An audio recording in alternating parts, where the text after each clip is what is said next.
Hello dear students and everyone. Today, let's talk about a topic that many of you have asked about, the key differences between Vietnamese and English pronunciation. My name is Thomas Quang Vinh, and in this lesson, I want to share my personal experience with pronunciation. This isn't about what's right or wrong. Remember, when we speak, we pour our emotions into our words. The same word can have different meanings depending on how we say it. So, let's dive into the main difference between Vietnamese and English pronunciation. If you pay close attention, you'll notice that Vietnamese words usually don't have ending sounds or final consonants. English, on the other hand, almost always does. This is why when you listen to native English speakers, you can hear those final sounds so clearly. In English, these ending sounds are divided into two types, voiced and voiceless. This is a key feature of both British and American English. So, what exactly are voiced and voiceless sounds? It's actually quite simple.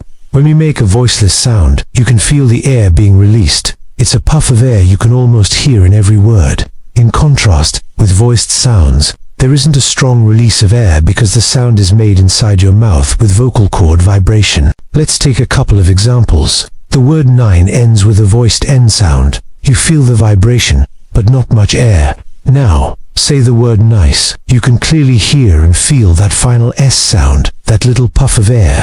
That's a voiceless sound. Words with voiceless endings let the listener hear your breath. Let's try comparing some word pairs. Say lie and then like. Can you feel the difference? Or how about feed and then fix?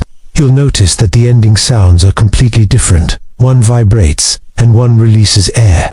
If you're curious, you can look these up on online dictionaries and listen to both British and American pronunciations. You'll recognize this difference immediately. Now, as I've shared in previous lessons, our main goal here is to build confidence in real-life English communication. So, we're not going to get stuck on details that don't directly impact how well you're understood. In real conversations, we speak in phrases and long, flowing sentences.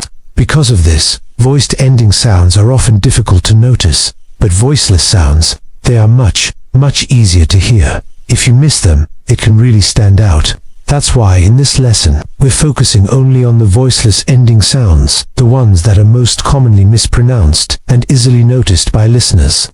Pronouncing these incorrectly can sometimes lead people to misjudge your actual English level. Understanding this one simple difference is a game changer.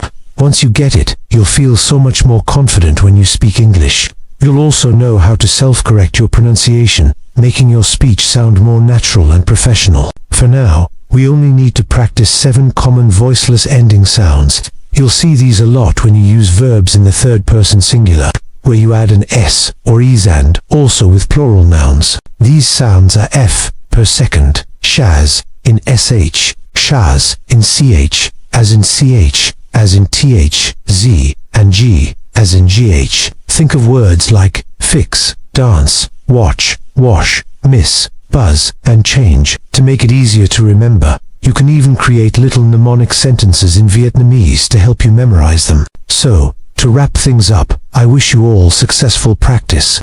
Always remember this key point. Vietnamese pronunciation usually doesn't have final sounds, while English pronunciation usually has either voiced or voiceless ones. Once you understand and practice this, your English will become clearer, more natural, and you'll feel so much more confident. Thanks for watching, and don't forget to subscribe for more lessons.